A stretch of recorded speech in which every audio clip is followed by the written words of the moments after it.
सजदा करते हैं हम तुम्हारी कुर्बानी को, भूल नहीं सकते कभी अमर बलिदानी को। याद किया तो आंखें भर आई है, सदियों तक याद करेंगे तुम्हारी मेहरबानी को।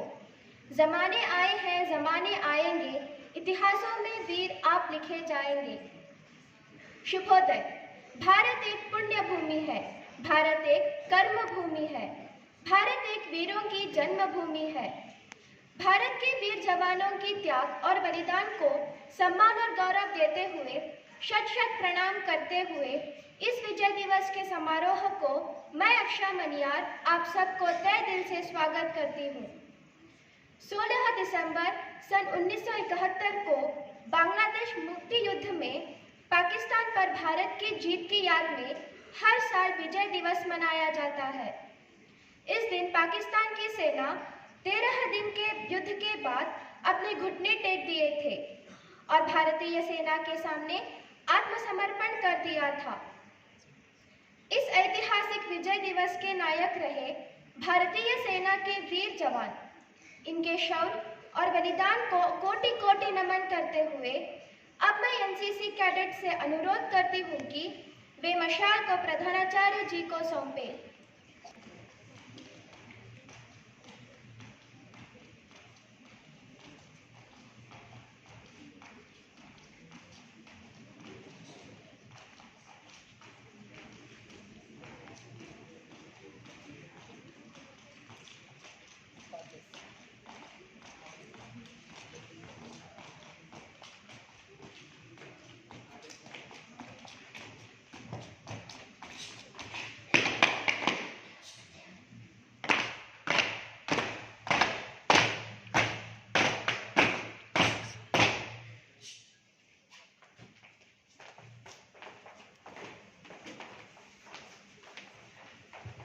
मैं प्रधानाचार्य जी से निवेदन करती हूँ कि दीप प्रज्वलन करके समारोह का उद्घाटन करें।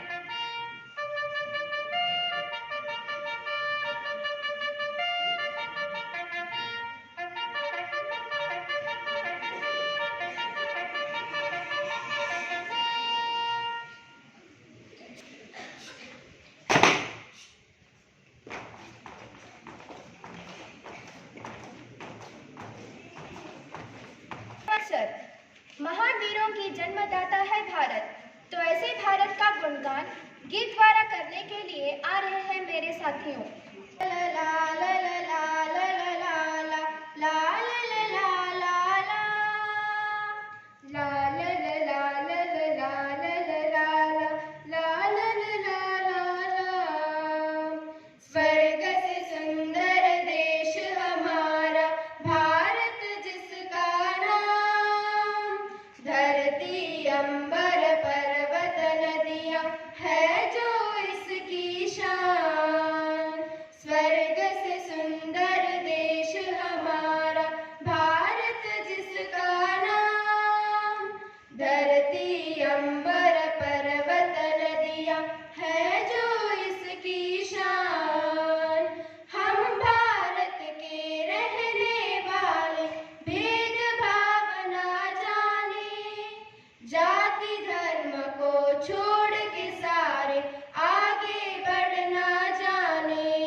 जिगर में शामिल तेरा नाम हो।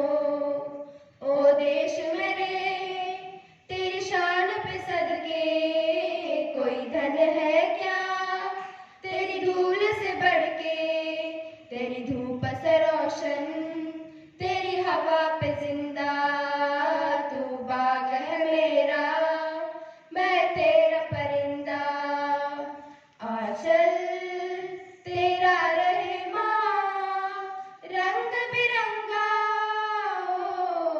ऊंचा आसमां पे मैं तेरा परिंदा। जीने की इजाजत दे दे या हुक्म शहादत दे दे, मंजूर हमें जो भी तू चुने। रेशम का हो मधुशाला या कफन सिपाही वाला, ओढ़ेंगे हम जो भी तू बुने। ओ देश मेरे तेरी शान पे सदके कोई धन है क्या तेरी धूल से बढ़ के, तेरी धूप से रोशन तेरी हवा पे जिंदा, तू बाग है मेरा मैं तेरा परिंदा। धन्यवाद साथियों। इस विजय दिवस के अवसर पर उसके बारे में अधिक जानकारी देने के लिए मैं श्रीमती दीपा काकनेकर जी से अनुरोध करती हूँ। आप सभी को विजय दिवस की हार्दिक शुभकामनाएं। आज विजय दिवस के उपलक्ष्य पर हम सब विजय दिवस की गौरवपूर्ण गाथा को याद करते हैं। किसी देश प्रेमी ने बहुत खूब कहा है, जब आंख खुले तो धरती हिंदुस्तान की हो, जब आंख बंद हो तो यादें हिंदुस्तान की हो। हम मर भी जाए तो कोई गम नहीं, लेकिन मरते वक्त मिट्टी हिंदुस्तान की हो। और ऐसी भावना लिए सन 1971 के युद्ध में, जिसे भारत के लिए ऐतिहासिक युद्ध माना जाता है, हजारों भारतीय सैनिक शहीद हो गए। 16 दिसंबर का दिन भारतीय इतिहास के पन्नों में स्वर्णिम अक्षरों में लिखा वह दिन है जो पाकिस्तान पर भारत की ऐतिहासिक विजय की याद दिलाता है। भारत की पाकिस्तान पर जीत के उपलक्ष्य में 16 दिसंबर को देश भर में विजय दिवस के रूप में मनाया जाता है। घटना की शुरुआत 3 दिसंबर से हुई, जब पाकिस्तान ने भारत के 11 हवाई क्षेत्र पर हमला किया था और महज 13 दिनों में भारतीय सेना ने पाकिस्तान को खदेड़ दिया था। इस तरह बांग्लादेश का जन्म हुआ और भारत में हर वर्ष 16 दिसंबर का दिन विजय दिवस के रूप में मनाया जाने लगा। हिम्मत से तो तूफान भी घबराते हैं, कोशिशों से अक्सर पत्थर भी पिघल जाते हैं। जो रोज नई आंधियों से टकराते हैं वे ही जग में सुयश पाते हैं। भारत ने बांग्लादेश को एक नए राष्ट्र के रूप में उभरने में मदद की थी। ऐसा कहा जाता है कि वर्ष 1971 के युद्ध में तकरीबन 3,900 भारतीय सैनिक शहीद हो गए थे और लगभग 9,851 सैनिक घायल हुए थे। 93,000 पाकिस्तानी सेना ने आत्मसमर्पण कर दिया था और इस तरह भारत ने पाकिस्तान को शिकस्त दी थी। पूर्वी पाकिस्तान आज़ाद हो गया और बांग्लादेश के नाम से जाना जाने लगा। यह युद्ध भारत के लिए ऐतिहासिक युद्ध बन गया। लहू वतन के शहीदों का रंग लाया है, उछल रहा है जमाने में नामे आज़ादी। आज से 49 वर्ष पूर्व बांग्लादेश की मुक्ति के लिए भारत और पाकिस्तान के बीच युद्ध तत्कालीन प्रधानमंत्री इंदिरा गांधी के सशक्त नेतृत्व और अद्वितीय राष्ट्रवाद की अद्भुत मिसाल होने के साथ साथ भारतीय जांबाज सैनिकों के अदम्य शौर्य का प्रतीक भी है। अर्थात हमें अपनी थल सेना, नौसेना और वायुसेना तथा सीमा सुरक्षा बल पर गर्व होना चाहिए। कर्तव्य के प्रति उनकी निष्ठा और अनुशासन सर्वविदित है। हम सब भारतीयों का कर्तव्य बनता है कि राष्ट्र की एकता और अखंडता को अक्षुण्ण रखें, अपने देश के सैनिकों का यशगान करें। हम भारत देश के विकास के लिए तत्पर रहे और ईश्वर से अमन चैन के लिए प्रार्थना करें। यही शहीदों के लिए श्रद्धांजलि है। हे मातृभूमि तेरी जय हो, सदा विजय हो, प्रत्येक भक्त तेरा सुख शांति कांतिमय हो। जय हिंद, जय भारत। धन्यवाद। धन्यवाद मैडम। दे सलामी इस तिरंगे को जिससे तेरी शान है, सर हमेशा ऊंचा रखना इसका जब तक दिल में जान है। अब मैं मेरे साथियों से निवेदन करती हूँ कि वे एक देशभक्त नृत्य को प्रदर्शित करें।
धन्यवाद साथियों।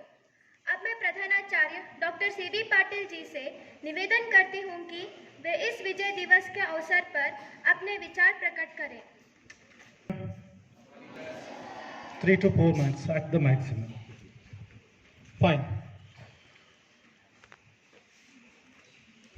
इतिहास गवाह है, जब जब भी किसी इंसान, किसी मुल्क तरक्की करने शुरू कर देता है तो पड़ोस में कुछ रहते हैं कि उसकी बुराई चालू कर देते हैं।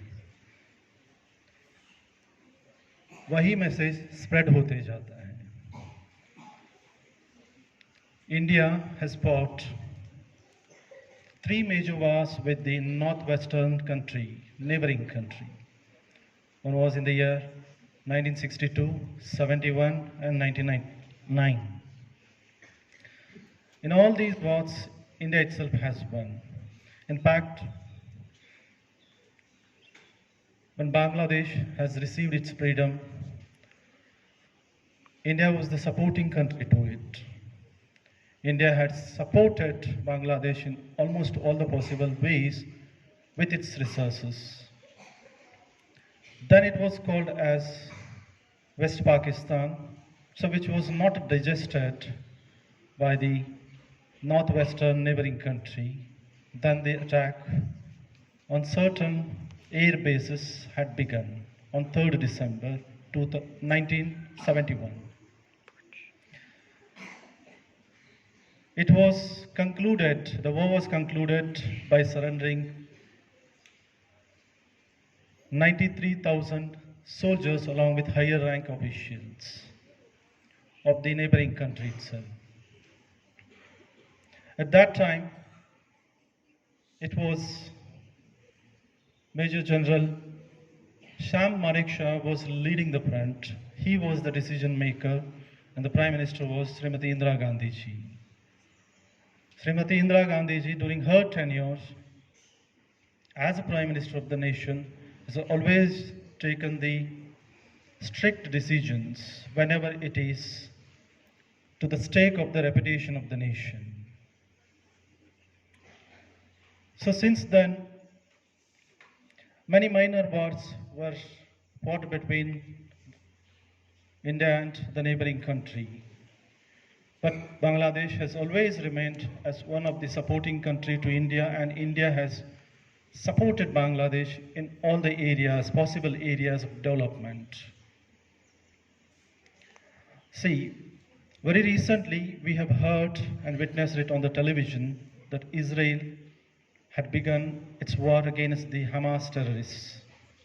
When the war was begun, Israel had just 1 lakh soldiers in its country to protect the country. And now, the number of soldiers of Israel is 6 lakhs. It means all the youngsters in Israel are trained for 3 years to serve the country. That is the rule of the country. And whoever so trained by the Defense Academy of Israel have come out of the houses to protect their country. And it was the case with Ukraine also. India in the entire world has the highest population of youngsters. Whenever there is a call to be a part, to protect the country against the violations, the youngsters can be a part of it. So this is the message to all the youngsters, those who are about to complete their schooling and move into the mainstream or professional education. During your professional education itself, you can show interest and you can be a part of any unit which safeguards the society, which safeguards the nation itself. On this occasion, as a victory against the neighboring country, I wish all those martyrs who have sacrificed their lives in the protection of the country to give us a well-designed life to live in our country own itself. The soldiers, those who are there in the services, guarding our country, standing in the borders, in the temperature which goes below 0 degrees Celsius, and in the borders where they do not get water to drink as well, and difficult to get food. They receive the packeted foods which they have to use till the time they are there in the forest. It's almost the story of all the countries, but India is the second such a nation where more number of youth are there in the nation and can be on the tip of their toes if there is a call by the country to protect it. I wish, if not all, at least more number of students of our school can be a part of such endeavors in the days to come. Samarth. आपके अनमोल विचारों से हमें प्रेरित करने के लिए धन्यवाद sir. अब हम इस समारोह के अंतिम पड़ाव पर आ पहुंचे हैं, तो सबसे पहले इस समारोह में उपस्थित हमारे विद्यालय के प्रधानाचार्य डॉक्टर CP पाटिल जी, अध्यापक वृंद और मेरे सभी दोस्तों को तहे दिल से धन्यवाद अर्पित करती हूँ। स्वर्ग जैसे देश में रहती हूँ, इस भ्रम में ना रहे कोई दुश्मन की वह मेरे देश पर कहर ढाएगा। इतना मजबूर कर देगी मेरे देश की सेना कि दुश्मन मिट्टी में मिल जाएगा। अपने वीर सैनिकों की तरह देश के लिए मैं भी अपने कदम उनके साथ मिलाऊंगी। अगर कभी मौका मिले तो भारत माँ की शान में अपनी जान खुशी खुशी कुर्बान कर जाऊंगी। हर भारतवासी देश की सेवा में आगे आए और चलता रहे यह कारवां, चलता रहे यह कर्म कहते हुए मैं अफशा मनियार आपसे विदा लेती हूँ।